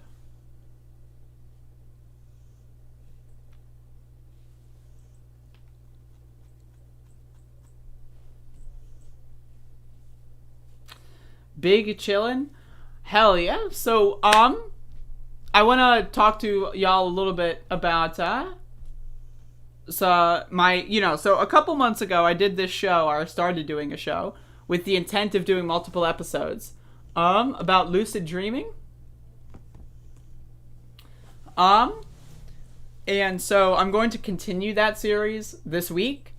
And in doing so, I'm going to be taking combinations of various supplements and herbs that are going to, their whole point is to expand the realm of, your dreamscape. And so if anyone's interested in lucid dreaming as just a thing to do, feel free. I would appreciate it a lot. If you would watch this video. This is episode 1 of this show that I did. This was a couple months ago. And so I'm going to start doing more episodes of that show soon. After I do some more experimentations. And so the first thing I'm going to do is probably mugwort by itself, and I'll do like all the varied changes that it does and all that kind of stuff. There's other herbs such as Salea Zakatachichi. You got blue lotus flower. You got some other stuff. There's other sorts of chemicals like galantamine, which is derived from something, I forget, that also helps with that. So I'm going to be doing a bunch of that stuff. I will also probably do a controlled study, controlled, in my own personal sense, of how magic mushrooms affect lucid dreaming. That's something I'm very interested in doing. And there's all kinds of stuff that I want to do on this show. So, I think personally that lucid dreaming is the most important thing that I would recommend for people to do, because everyone is capable of doing it. And it's like, if you develop this skill early in your life, you'll have it for the rest of your life. For example, my whole thing is you sleep for at least 33% of your life. You are asleep. And a lot of people love to sleep in. Oh, I slept in last night. It felt so good. So a lot of people probably are asleep 40% of their lives. Like, imagine, right? You are 30 years old, right? And just 12 years of your life, you've just spent doing nothing. 12 years you've spent doing nothing. And so I think lucid dreaming is a good way for those that have PTSD or depression or anxiety. For those of you that get nightmares, lucid dreaming is a way that you can basically get rid of all of that shit. For me personally, I had problems with nightmares. I used to be in a situation where I just couldn't sleep at night because I would wake up terrified. Z50, you're getting dangerously close to a permaban. So, you know, like, for me personally, I have had nightmares every single night for the past 4 nights. But they've been great because every single nightmare I've had, I've realized there was a nightmare and I stopped getting scared. Because the whole idea of lucid dreaming is you want to recognize when you're in a dream, and therefore you will recognize when you're in a dream, and then you can do whatever you want, theoretically. So if you're in a nightmare and you're like, wait a second, monsters don't exist, what? Then you realize you're in a dream, it's no longer scary. And so, like, again, and it's a very easy way, or not, it's not easy, but it's a very nice way to deal with trauma, to deal with anxiety or depression, if you want to learn or study something, you can do so, like, or practice something. You can practice things in lucid dreaming, like when it comes to, like, you know, if you're exercising or trying to do that kind of stuff, you can practice your form. If you do sports, you can, like, practice your form in dreams, and you can retain a little bit of that muscle memory, that kind of stuff. So I'm going to be doing a lot of content on that for the next couple of weeks. And yeah, so if y'all smoke marijuana, I would recommend, if you want to do these experiments with me, I would recommend to take a break for a couple weeks. Marijuana will heavily impact your ability of dream recall. Marijuana's, one of their chief effects of marijuana is that it limits your ability of short-term memory. And short-term memory is one of the key parts of your brain that is active during REM, rapid eye movement sleep, which is where dreams take place. So if you smoke weed before bed, or you just smoke weed at all, you're going to have way less vivid dreams. That is, like, you will still dream, you know, but it's not going to be as vivid or colorful as or detailed. So I'm just throwing that out there. And again, like, for example, I did 2 months off of marijuana when I did my first lucid dream exercises. And even when I smoked weed every single day, all day, I would still get dreams and they would still be lucid every once in a while. So that's what I'm saying is, like, if you develop this skill couple months or whatever, you'll have the skill for the rest of your life. And you don't have dream recall. You have to train that. And if you watch the first episode of my show that I did a couple months ago, you will see I recommend some ways to work on dream recall, most notably a dream journal. Other ways that you can work on your dream recall is by giving me money on Patreon, PayPal, or Cash App. If you give me money, I will guarantee you will have better dreams. So feel free to give me money on Patreon, PayPal, or Cash App. Or if you want to give me money via Dogecoin, I will maybe make a public address for that. And yeah, there you go. That sounds suspect. Just saying, parody, satire, comedy, etc. But yeah, Billiard Dilliard, you said you did mugwort last night. Can you explain what your effects were exactly? Because I'm curious.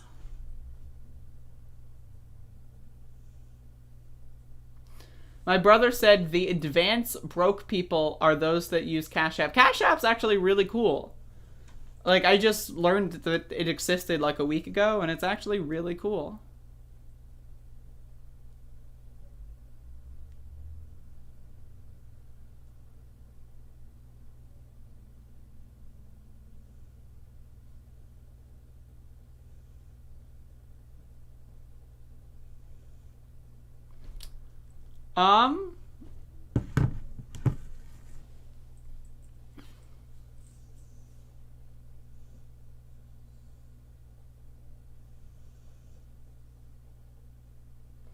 I use it to swap money for Yu-Gi-Oh cards. Hell yeah.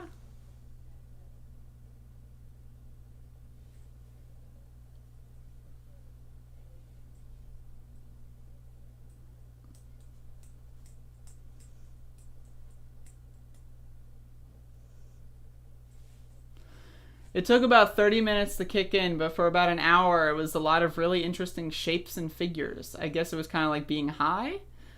Cool. Like, again, that's another thing. With dreaming is like, you know, once you improve your ability of dream recall, the supplements like mugwort just get even better. And you can use supplements like mugwort or Salea Zakatachichi, which is my personal favorite.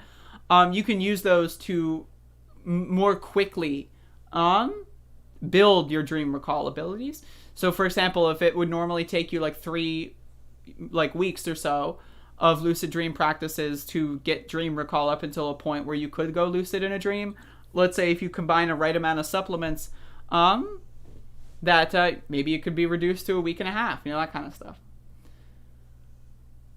Tell us about I would rather not tell certain aspects of my dreams just because they're deeply personal.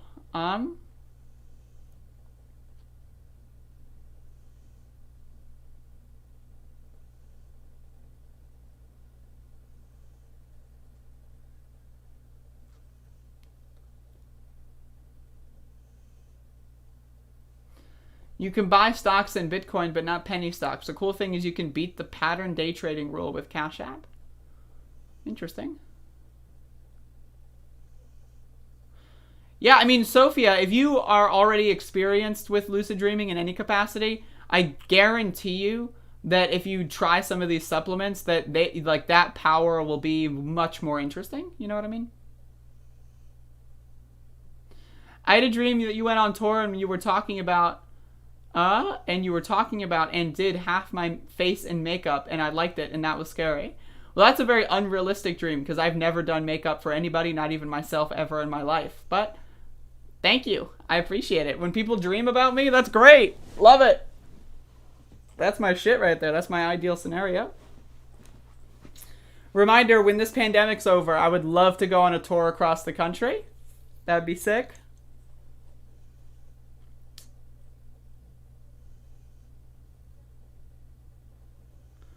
It was me walking around this huge mansion with Kanye West and Future. What is Future? You're so pretty you don't even need makeup. That's what I'm saying. Like, hello.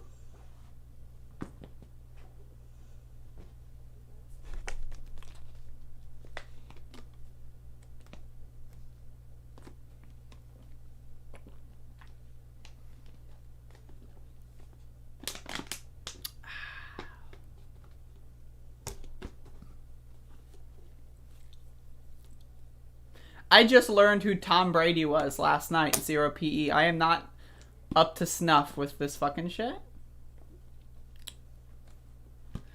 I don't care about fucking, you know, like, music or whatever. Like, I mean, I do, but, like, not, I don't care about what's popular.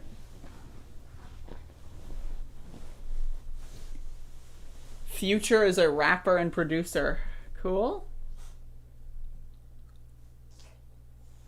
Hey, Max, do you want to say goodbye to the stream? Come on, buddy.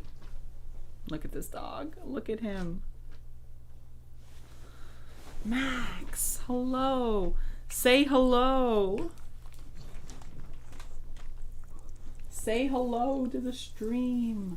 Say hello.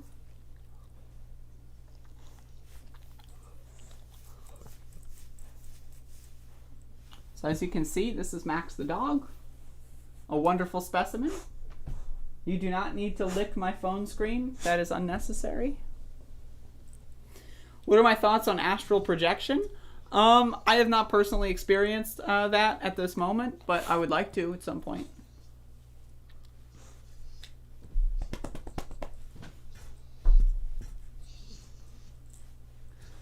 Can you hear these dog noises? Max, like, sometimes looks like he might, but I don't think he actually will. Oh, Max, you're such a good doggy.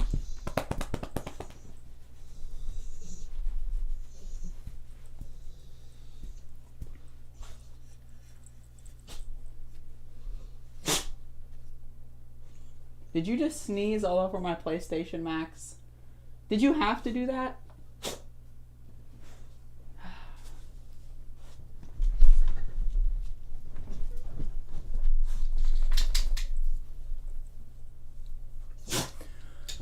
I get the feeling astral projection and lucid dreaming aren't too far. Yeah, they're very similar. From my studies, a lot of when I study lucid dreaming, I would get a lot of information on that as well. Ear reveal. Oh no.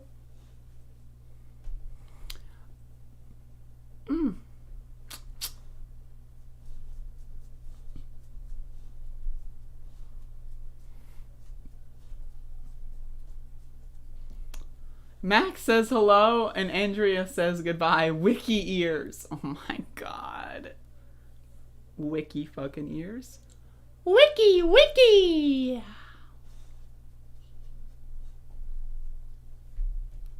Z50, I recommend therapy. That could maybe help out with your obscene hatred for black people and transgender people and gay people and just your sheer, just weird, bizarre love relationship with cops. I think therapy would definitely help out with that and astral projection. You look so much better with your headphones off. People say that, but like, actually, I got wireless earphones specifically so I didn't have to wear my headset during the show. But the problem with that is like they suck and they keep falling out of my ears. So I just stopped using them. But if anyone knows like a good brand of wireless headphones that do not fall out of your ears every 13 seconds, I would be fine using those instead of, my headset.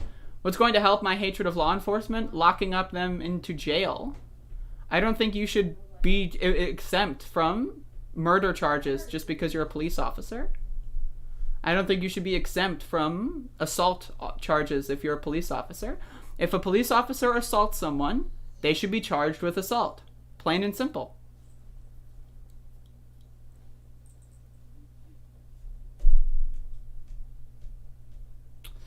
Yeah, reminder, give me money. I will consume that cash in the form of Dogecoin. So hit me up.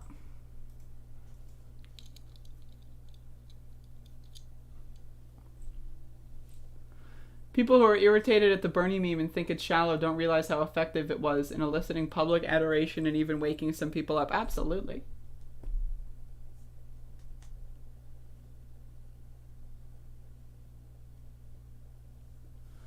I love Bernie memes. I'm a Bernie meme.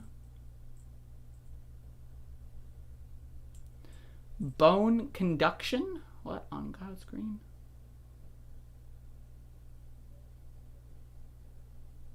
Personally, like again, I've been assaulted by police, and all the police officers who assaulted me had no reprimanding. No one cared about them at all. No one even bothered writing an article about it until years later. I won every single police officer that assaulted me and my mother in July of 2018. I want them all in prison for assault. Personally, it's not going to happen, and until that stuff happens, right? I do not like cops. If like all of a sudden we have sweeping accountability for police officers that like starts to hold them accountable and starts to reform how like law enforcement actually works, then maybe I'll like law enforcement. But until then, fuck them. I hope they all go to jail. If you like, there was this article that came out that said like 1,824, I think, Baltimore police officers had abusive force complaints levied against them. And then you look at how many police officers are in the Baltimore Police Department, it's about 1,900.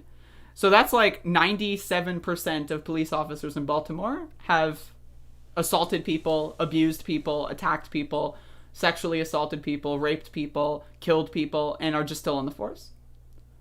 So, holding cops individually accountable will fix them. I think that that's a step. We also need to reform our laws. We need to have sweeping criminal justice reform all across the globe in every country. We need to have, like, again, if a cop abuses or assaults someone, they need to be held accountable for that. They need to be charged like any other person would be charged. Like if I went into a Starbucks and I just tackled someone to the ground and beat the shit out of them and smacked them in the face with a pistol, right? I would be charged with assault. But if a cop does it and then they say, oops, it was the wrong guy, it's like, oh, well, the wrong guy, so whatever. See ya.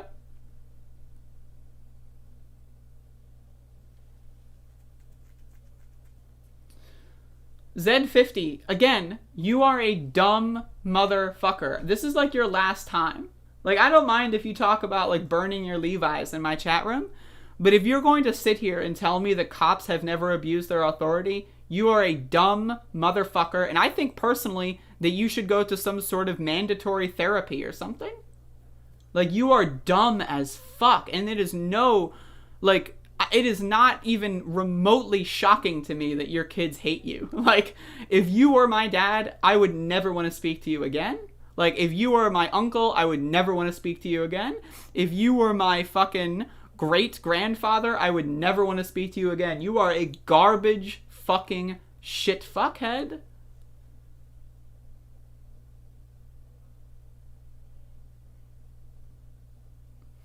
Make cops into people instead of infallible God-men in your head and in society. Agreed? Abso-fucking-lutely.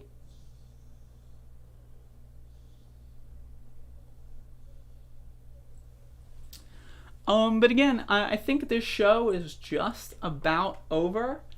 So I'd like to thank everyone for watching. Obviously I will be back tomorrow at 10 in the morning. I might also stream tonight as well. I really enjoyed Sunday Runday last night, and I'm considering doing some streams tonight about some more, topics. Again, just a reminder, because apparently all these dumb motherfuckers that watch Above It All don't understand. If you watch my video game streams, we can still talk about news. We can still talk about, like, last night we were talking about, like, all kinds of stuff. We were talking about how bad Joe Biden was. We were talking about how cops were dumb. We were talking about, like, etc. And then also, like, we're talking about all kinds of shit, So it's like, just because I'm not sitting here, like, I can sit here on a webcam and the screen over here can be moving and it's still a good fucking stream. Like, I don't understand, like, somehow me with a blank screen is more entertaining than me with a moving screen. It just doesn't make any sense to me. But I guess there's like half of my audience that just doesn't get it yet. So, but yeah, I mean, obviously, I'm not trying to insult anyone except for Z50. Fuck that guy. Like, I really hope that he gets therapy because that guy is extremely in distress. But I'm just obviously joking around. Yeah, be sure to like the stream, everyone. If anyone has questions, comments, or concerns, you can hit me up on my email, my Twitter, Discord, etc. You can give me money on PayPal, and I will take you more seriously. You can give me money on Cash App, and I will take you more seriously. And thank you, and I will start the introductory experience. And with that, there you go.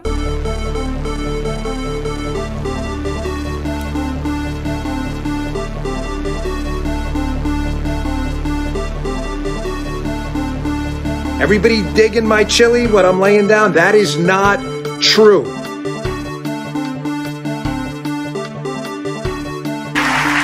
Then I have an Article 2 where I have the right to do whatever I want as president, but I don't even talk about that. As far as my relationships with all people, I think I have great relationships with all people. I am the least racist person in this room.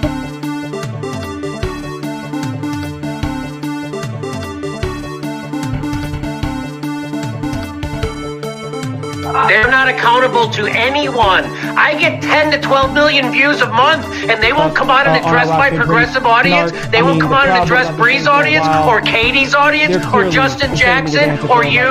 They are not accountable to us. They're accountable to whoever the fuck themselves. Let's not kid ourselves. As Chris Hedges taught us a long time ago, the people attracted to politics are the most mediocre of people. They're not your friends. Sort of high they are level. elected servants, and start fucking treating them that way. I hear Brownie is seconding you in the background. They're not your fucking friends. They're the people standing in between us and fucking healthcare. They're putting their fucking personal position ahead of that. Don't fucking forget that. Who are you talking about with that, Jimmy? I'm talking about anybody who's a progressive in Congress who isn't endorsing hashtag the vote. All those motherfuckers who didn't show up today at our town hall. Every fucking one of them is selling you out and canceling you for their own personal gain. Dumb people, liberal people. Like Antifa and Proud Boys just came up out of nowhere with Trump. And don't talk about that stuff on our Rock Big Brain at all. He looks like a narc. I mean, the Proud Boys I've been saying for a while, they're clearly the same niggas Antifa, like Antifa and Proud Boys just came up out of nowhere with Trump. We don't talk about that stuff on our Rock Big Brain. Very, very the founder of the Proud Boys is the Fed. I don't think anybody was surprised about that at all. He looks like a narc. I mean, the Proud Boys I've been saying for a while.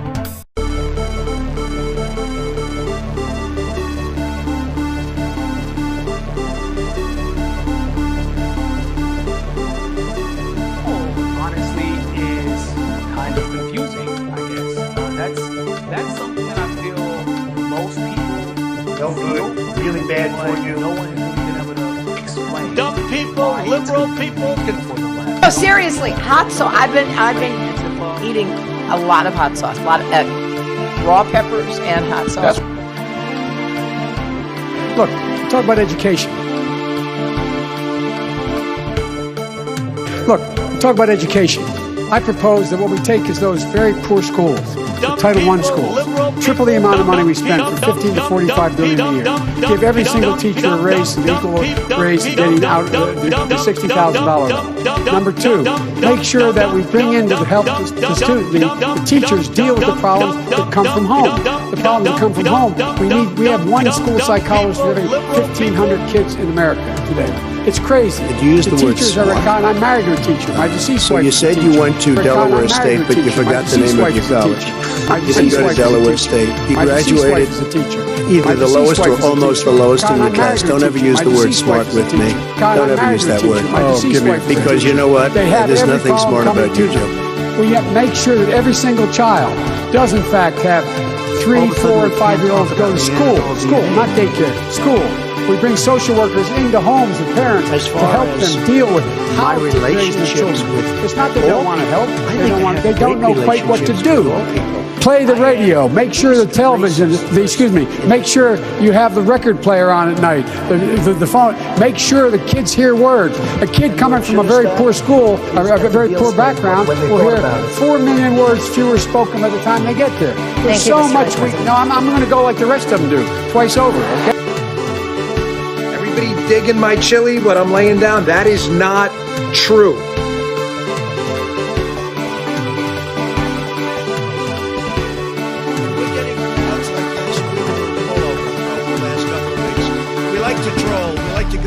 Before one of their primaries, we do a little trolling. It's called we do a little trolling. Bernie Sanders was very upset. Why would he be there? Why? Because I want to win. I want to keep everybody. He's like this, and we will. I need water. Help me. I need water. Help. And this is on live television. And then they have cans of soup. Soup. And they throw the cans of soup. That's better than a brick because you can't throw a brick, it's too heavy. But a can of soup, you can really put some power into that, right? And then when they get caught, they say, no, this is soup from my family. They're so innocent. This is soup from my family. It's incredible. And you have people coming over with bags of soup, big bags of soup, and they lay it on the ground, and the anarchists take it, and they start throwing it at our cops, at our police.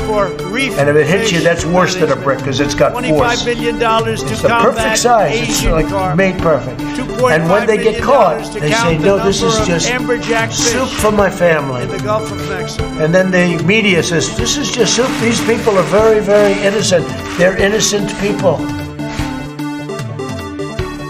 Running against the worst candidate in the history of presidential politics puts pressure on me. We hold these truths to be self-evident. All men and women created by the goal. You know the thing. History of politics. I'm not going to feel so good. Maybe I'll have to leave the country. I don't know. And I have a simple proposition here. I'm here to ask you for your help. Where I come from, you don't get far unless you ask. My name's Joe Biden. I'm a Democratic candidate for the United States Senate. Look me over. If you'd like to see, help out. If not, vote the other way. Give me a look. Watch Hillary examine the terrain. Watch a campaign with the man Tim Kaine. Tim Kaine in the membrane. Tim Kaine in the brain. Tim Kaine in the membrane.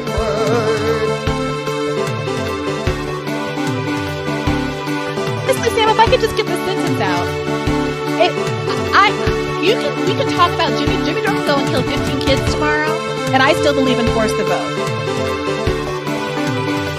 No, seriously, hot sauce. I've been eating a lot of hot sauce, a lot of raw peppers and hot sauce.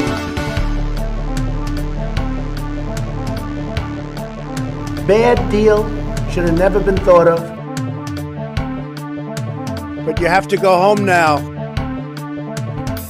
Good news is, for me, I'm here. The bad news for you is, I'm coming back.